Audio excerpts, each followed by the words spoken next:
Chapter 12 is about technology, and one thing I came upon reading that was interesting was blogs, because I am currently doing a blog in my Management 491 class about poker, because that's what I do, and it's called Social Branding, and I do a blog about it. And basically, the blogs came about to write about anything, get your feelings out, and people would read them. And it was a great creation in the 2000s, and everybody wants to write a blog about how they're what they're feeling, rant, rave, whatever, and also promote their business.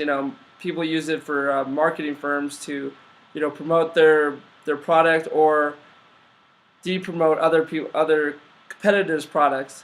And I think it's a great opportunity, because already in my class about blogging, I've already got a couple opportunities to write blogs for other websites and possibly get paid as blogging.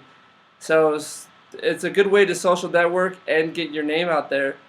And whatever the subject is you want to talk about, you can talk about it. And especially for business, I mean, it's one of the key connectors to the online world and the live world, to connect with them through blogging. So I think it's a good thing, and it's a great creation, whoever created it.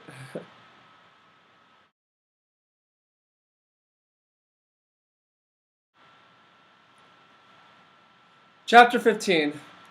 Companies want to make money. That's their number one goal. And let's be real.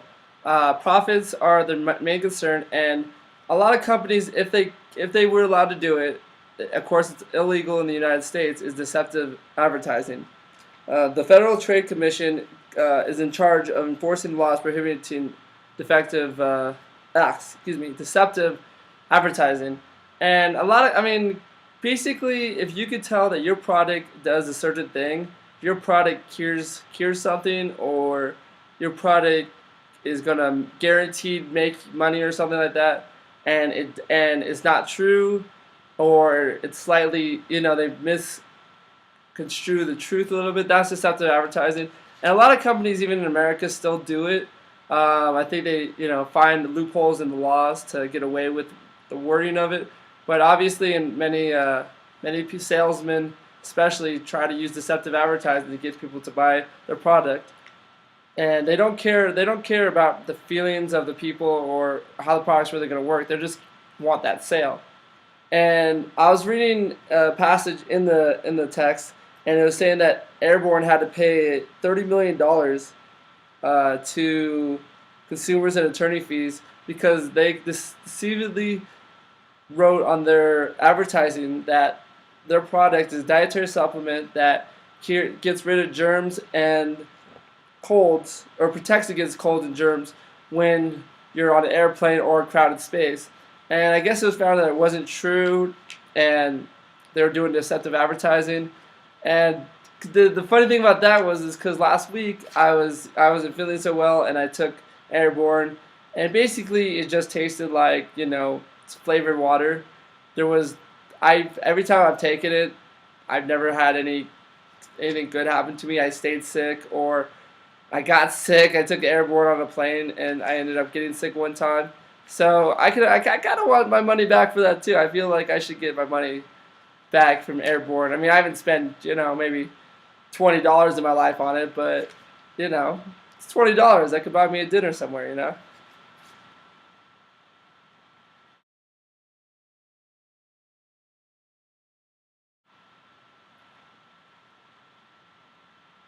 Chapter 16, one section about employees and the corporations, is office romance, and it happens all the time. And my mom said, you're probably gonna find your wife, or someone you're gonna date for a while, probably at work. So get a job.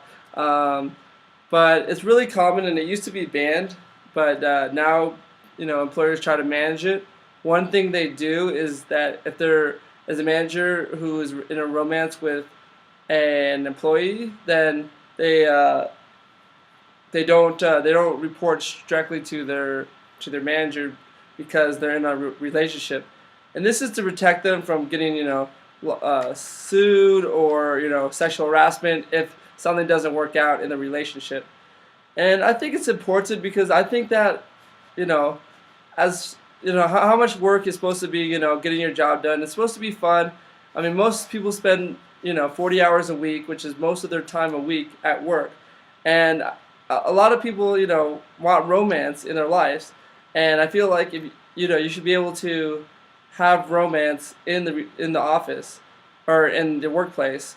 I used to work at a place, and I was romantically interested in a girl, and it was a lot of fun. The only thing that I would say is there was a lot of distractions at work because I was constantly flirting, not getting my work done necessarily. I was constantly going over to her station, and it was a lot of fun. I mean, the only negative about it is it's distracting, but I think that it's a positive experience because it gets you excited to come to work and motivated throughout the day.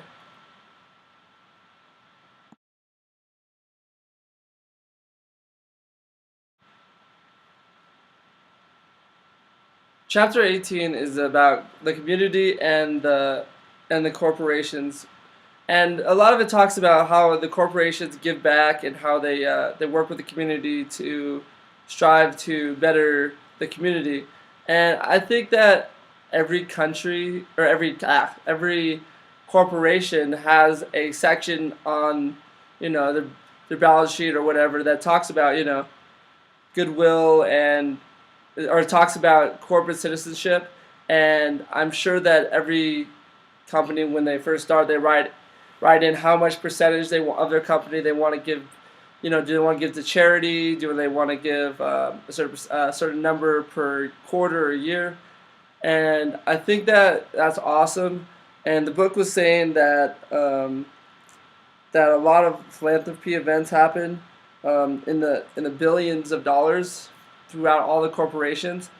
And I mean, the only thing I can relate to is that this week we did I ran with the food bank for my fraternity, and it felt good to give back and help out people in need.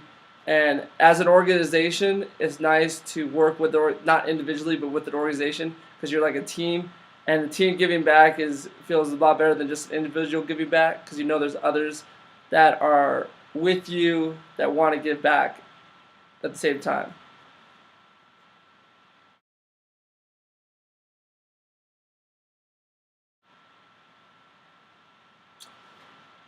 For the final week, we have to do a group project, and our group project was on the HP scandal involving involving illegal wiretapping of the company, trying to get information on leaks within the company, and it's a very interesting topic that we reported. But I mean, obviously, besides the fact that we did the project and we used PowerPoint we're going to use PowerPoint to present it, and I think that I'm a little sick of seeing PowerPoint, and I think the teachers are too. I would like to see somebody create something that is not PowerPoint that can get interest.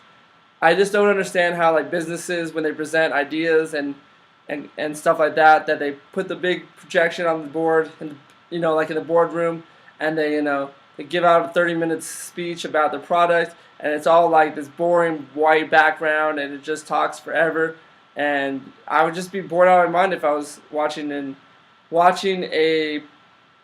PowerPoint about a product or a service or something like that, and a presentation. It would just be boring, and I've seen so many of them throughout college that I feel like it's the easiest way, it's the most effective way right now to get your ideas across.